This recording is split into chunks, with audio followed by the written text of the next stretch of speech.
Kansas City Stars pick up a couple wins against the Rockhurst Hawklets over the weekend. We'll have a recap along with highlights. Also, the Kansas City Saints come to the KC Ice Center this weekend for a couple of games. I'll have a conversation with Stars forwards Jackson Tillery and James Gorder. All that and more on this episode of the Kansas City Stars High School Hockey Podcast.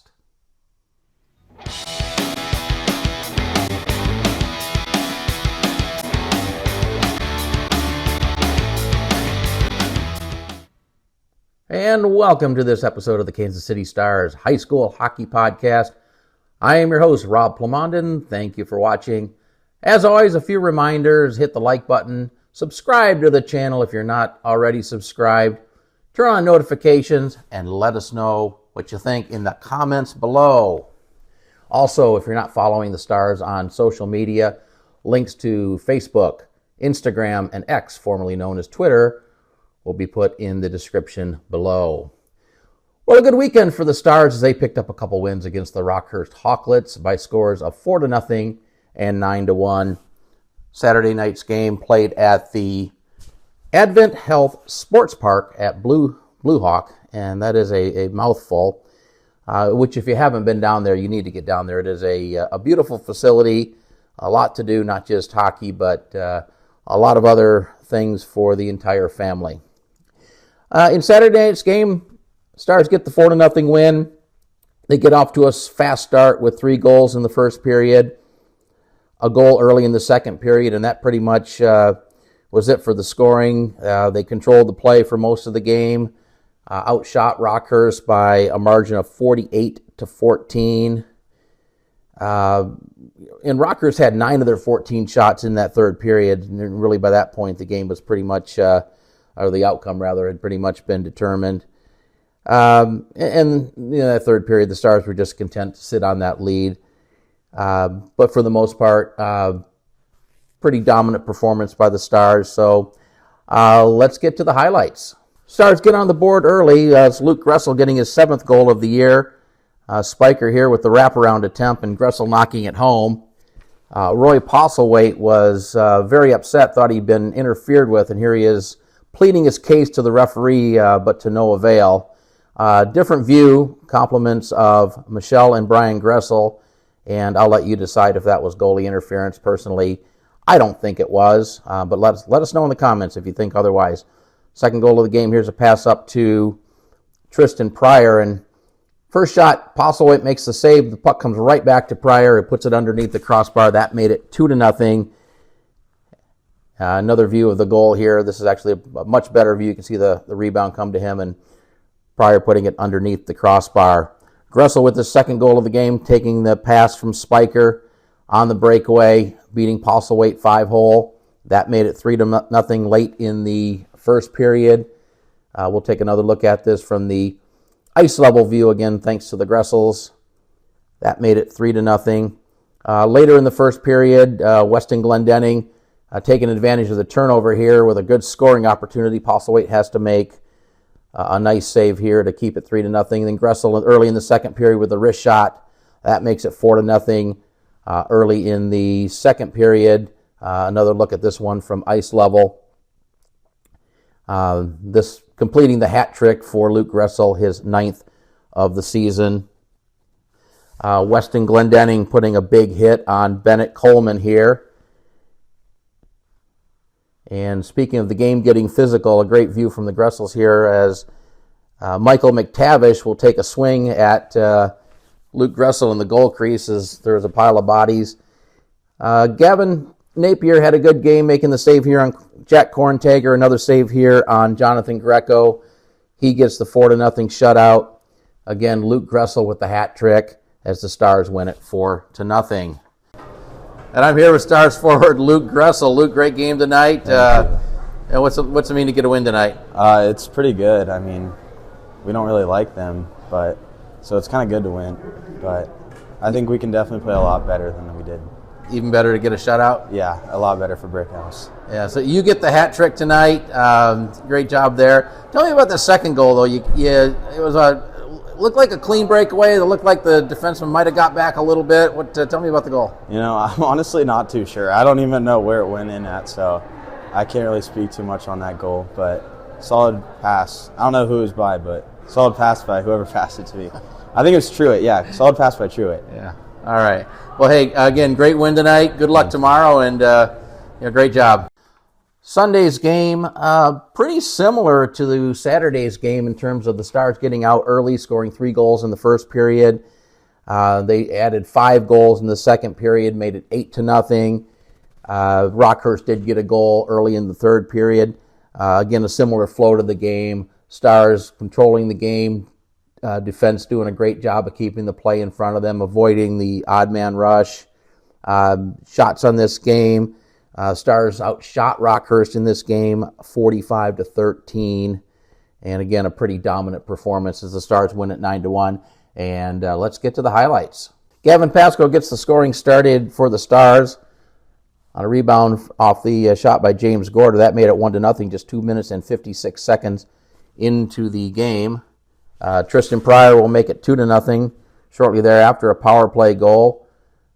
The pass from Gressel to Speicher or Speicher rather. And third goal of the game, this one by Luke Gressel. Kind of a crazy goal as the puck ends up behind the goal line. He's trying to center it. It hits Postlethwaite and deflects in. I've got another view of this goal here. I think gives you a much cleaner view. And you can see the puck bounce off the leg of Roy Postlethwaite and into the net, and that made it 3-0 in the first period. Now in the second period, Speicher gets his 4th goal of the year, a power play goal from Gressel and Paulson. That made it 4-0. That was 27 seconds into the period. Gavin Almany gets his first. This goal assisted by Brody Hicks, just 2:21 into the second period.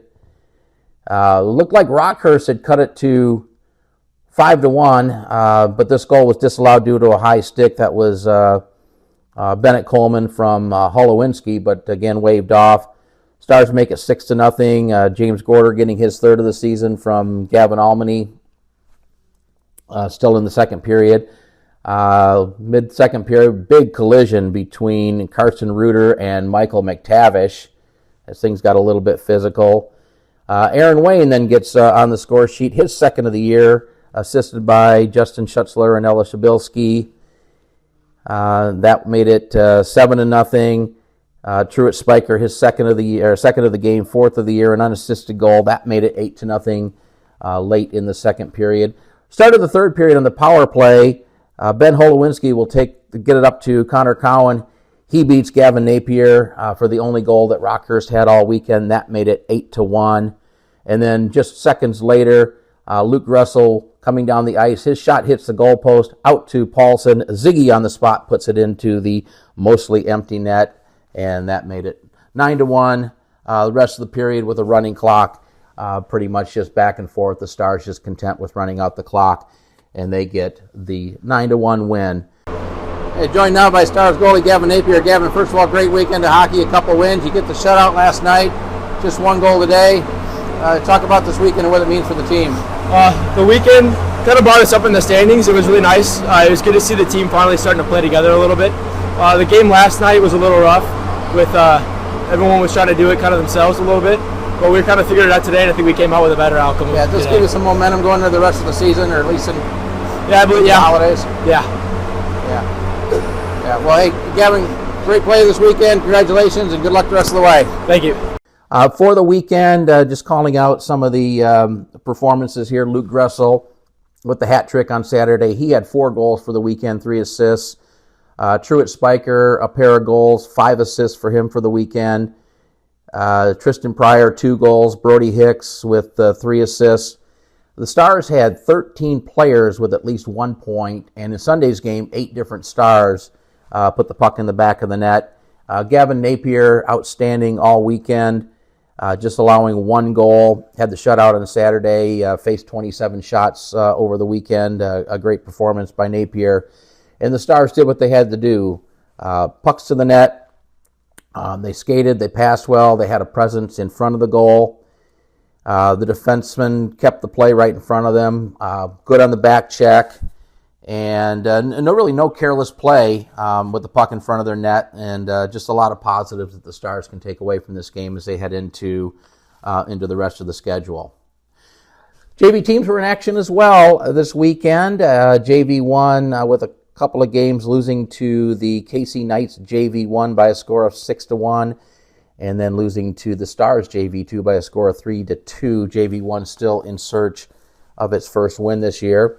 JV2 had a good weekend, picking up a couple of wins. They beat the KC Knights JV1 by a score of 4-2, and the Stars JV1 by a score of 3-2. JV3 was down in Springfield last weekend. Rough weekend for JV3 as they lose to the Spirit by scores of 5-2 and 4-1. Up next, we'll take a look at the Kansas City Saints as they come to KC Ice Center this weekend for a couple of games on the Kansas City Stars High School Hockey Podcast.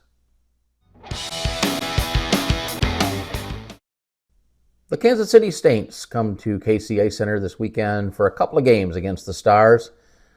Let's take a look at the Saints here, a team that last year went 11-9-2. That was good for sixth place in the Mid-America High School Hockey League standings. A team that scored 60 goals and allowed 58. This is a much different team. A lot of turnover on this team, only 9 returning players from last year, and they do lose some of their production. Of their top 8 scorers, players that had at least double digits in points last year, 3 of those players are gone due to graduation, so 5 of the 8 are returning, but they do lose their top 2 scorers, Ryan Logan, who had 21 points last year, and Tate Lang, who had 20 points. Matthew Teixeira also graduated. He had 13 points. But they do return Lucian Buckland, who had 19 points last year. He was the third leading scorer on the team, 7 goals and 12 assists.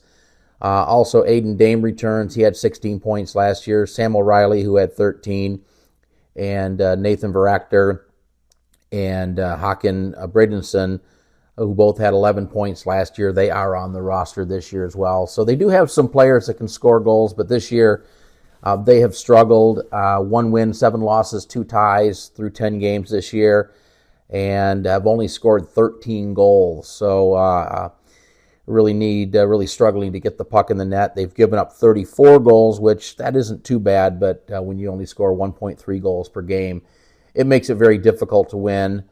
Their 1 win was over Oklahoma City, and the 2 ties came against Oklahoma City and the Mid-Missouri Tigers. In terms of production this year, Aiden Dame is leading the team with 7 goals and an assist. A number of players with 1 goal. Nathan Verachter with a goal and 4 assists. Sam O'Reilly with 5 assists. They do pick up Kyler Paxton, who played for St. Joe last year, and he should be able to give them some offensive spark. He currently has 1 goal and 4 assists in 10 games, and a number of other players with 1 goal. But clearly this is a team that really needs some help from new players coming up from JV and any new players who may not have been in the Saints program last year. A couple of players that came up from JB that starting to produce. Michael Trowbridge, who had 9 points in JV last year. Patrick McIntyre, who had 8 points at the JV level. Brandon Valentine, 9 points in JV last year. Nicholas Snyder, 8 points in JV last year. So a number of players that can play and that just need to step up to get the Saints' offensive production to a more respectable level. In goal, both goalies from last year, Zach Holt and Gordy Van Dam, are gone to graduation, and they've played 3 goalies this year. Dane Post, who was on the JV last year, he had a 4-4-1 record in JV last year, 2.44 goals against average and a .920 save percentage. Very respectable numbers at the JV level. Ellison Knoll and Jacob Bradshaw are the other 2 goalies. They've seen pretty much equal play. Post has played in 4 games, Knoll's played in 4 games, and Bradshaw's played in 3 games. So they do tend to rotate the goalies around from game to game. Post currently has a goals against of 4.38 and an .850 save percentage. Knoll allowing 2.4 goals per game and a .900 save percentage, and Bradshaw allowing 2.69 goals per game and an .880 save percentage. So not bad numbers, and certainly defensively they've done a good job, only giving up 3.4 goals per game, but clearly this is a team that needs to improve on offense. Probably very similar to Rockhurst just in terms of the drop-off. Again, a lot of turnover and a lot of new players that need to pick up some of the production that was lost to graduation. I think if the Stars play like they did against Rockhurst, play disciplined hockey, get out to early leads, keep the puck in front of them, don't turn it over in front of their own net, they should have some success this weekend. So we'll see how they do as the Saints come to town, or come to the KC Ice Center. Saturday's game at 3:10 p.m. and Sunday morning at 9:20 a.m. JV teams will also be in action this weekend. JV1 will be playing the KC Knights JV2 Saturday night at KC Ice Center, and then at the Independence Cable Dahmer Arena on Sunday afternoon. JV2 will be playing St. Joe Saturday evening, and then we'll take on the Saints JV on Sunday morning, and JV3 on Friday evening, taking on the St. Joe Griffins, and then the KC Saints on Saturday afternoon. Up next, I sit down with Stars forwards James Gorder and Jackson Tillery on the Kansas City Stars High School Hockey Podcast.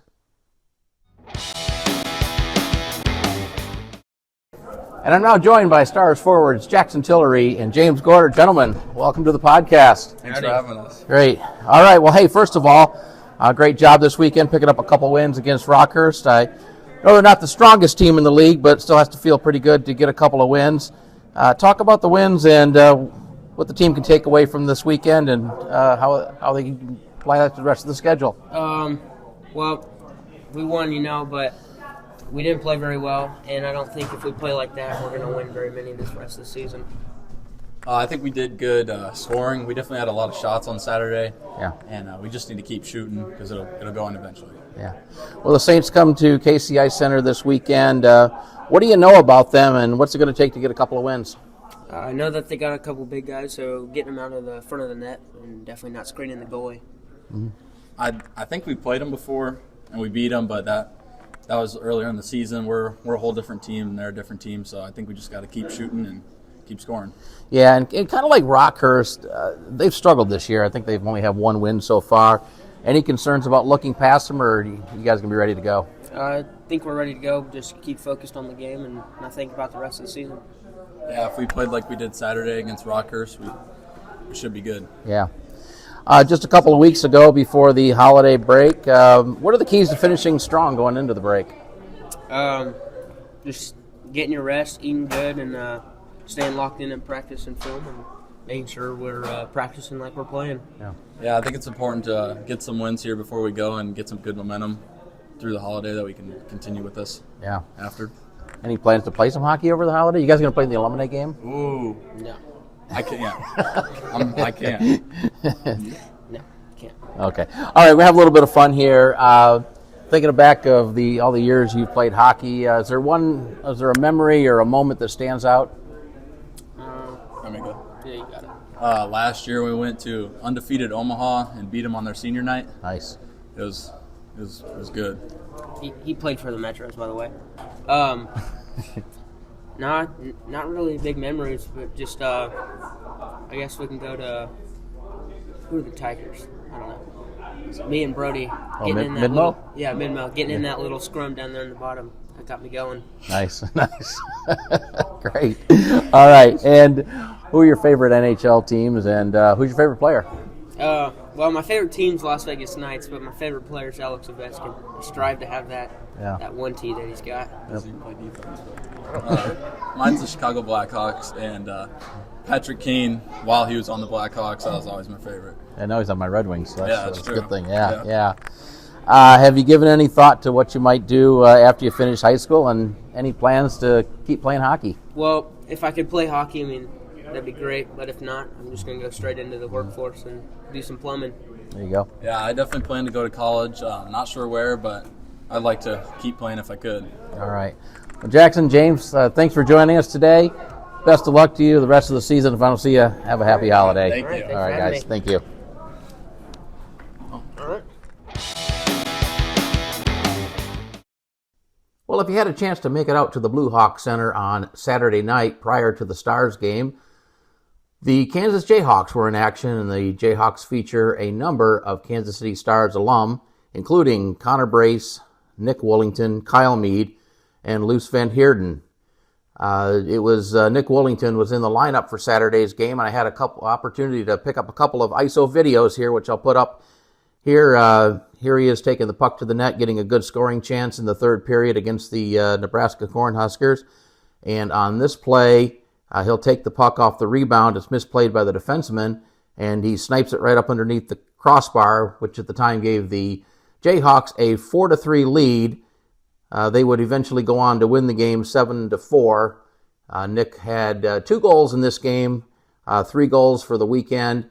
Congratulations to Nick Wollington and all of the Kansas City Stars alumni who are playing for the Jayhawks, as well as other places where Stars alumni may be playing. Also, the reminder, the 4th annual Kansas City Stars alumni game will be held Thursday, December 26th at 2:15 p.m.